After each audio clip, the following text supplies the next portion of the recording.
Today, we're exposing a disturbing secret in St. Louis, Missouri, a toxic legacy left by the U.S. government.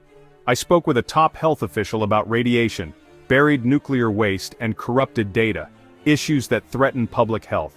If you care about our children's health and government accountability, stay tuned. Absolutely. Doctor, it's good to see you again. I enjoyed our conversation yesterday. Let me just ask you about the massive increase that we have seen in recent years when it comes to children and what we're seeing with chronic diseases, autoimmune diseases, developmental disabilities.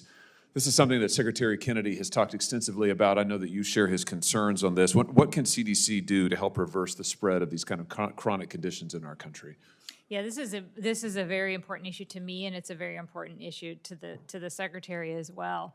I think, as CDC refocuses its efforts specifically on communicable diseases to prevent, detect, and respond to infectious diseases and emerging threats, we'll be laser focused on that area. But I think we will continue, and I will continue to make sure that we're supporting the Secretary's vision on overall making America healthier again, making sure that we're supporting his initiatives to improve food sources for our children, making sure that we're supporting efforts to allow our children to enjoy physical activity, making sure that we're supporting clean water that is available to them, to really reduce all of these conditions that are leading to exactly what you just talked about, chronic diseases in our children, which ultimately is a public health threat that we just cannot continue to promulgate in this country. Childhood chronic illness is rising fast, more autoimmune disorders, more developmental disabilities, and more long-term health conditions than ever before. These are real kids and families at risk.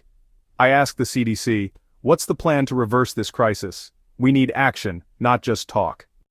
In eastern Missouri, nuclear waste from the Manhattan Project still sits beneath our communities. Barrels were dumped in public landfills, left out in the open, and allowed to seep into groundwater and streams. Neighborhoods and schools were built around it. Now these areas are cancer hotspots. Childhood illness is soaring. People are being forced to leave. Yet in 2015, the government said, no health risk. How? We have seen in Missouri, we've seen a significant increase in chronic health diseases in children, particularly in the St. Louis and St. Charles areas. That's on the eastern side of my state. One of the reasons for this is the presence of nuclear radiation and nuclear toxins in our soil, in our air, and in our water. Are you familiar with the West Lake Landfill Superfund site in Bridgeton, Missouri? Do you know what I'm talking about? I'm not familiar, but this is something that, again, these are very important issues to me, and I'm happy to work with you if I'm confirmed as CDC. This Superfund site dates back to the Manhattan-era uranium enrichment project. St. Louis was a uranium enrichment site during the Manhattan Project, of which we're very proud, but after the uranium enrichment was shut down, the federal government did not dispose of the nuclear waste. What they did instead is they dumped it into a public landfill. They allowed it to sit out in barrels that were exposed to the elements for years. So it was dumped into a landfill from which it ran into the groundwater. It sat out in barrels in another site for years, from which it then seeped into a nearby stream where there's now suburbs built. They started building in the 1950s. People have lived there ever since. And if you look at a heat map for childhood diseases linked to nuclear toxins, to breast cancer rates and other forms of cancer, particularly in women, we have some of the highest rates in the nation right there, right around this area. And I'm asking you because, as CDC director, you've got jurisdiction over the Agency for Toxic Substances and Disease Registry.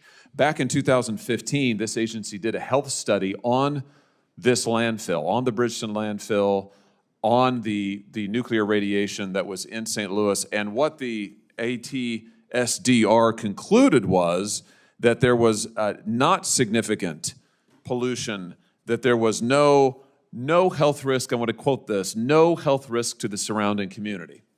Now, since that time, we have learned that, in fact, the ATSDR report relied on faulty data. It relied on faulty methods, and there have been multiple subsequent reports, including those done by the government and the Army Corps of Engineers, that have shown that there is, in fact, extensive contamination. And as we speak right now, the Army Corps of Engineers is moving people out of their homes in the St. Louis area, those who live adjacent to this creek where the toxins are. They're moving them out of their homes because of existing, continuing nuclear radiation in their homes, in their yards. We've had schools that have been closed because of the presence of nuclear toxins in the air, in the dust, in the soil.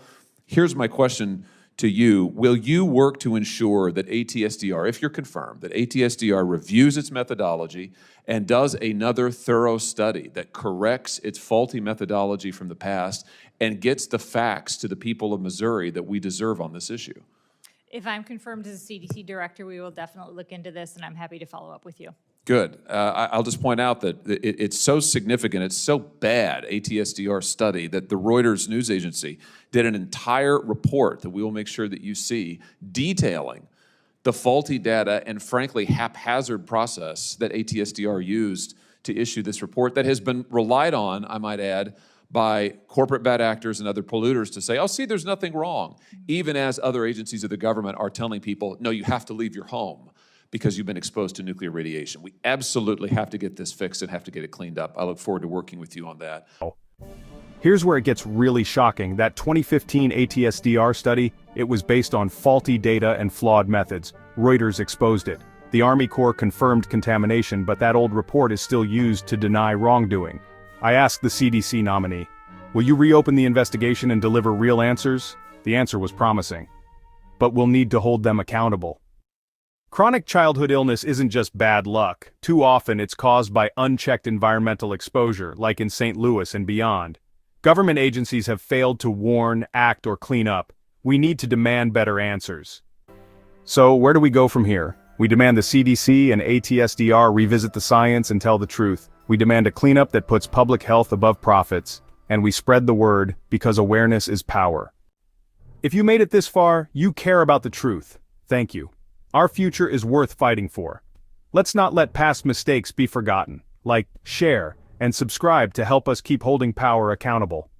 Thanks for watching. See you next time.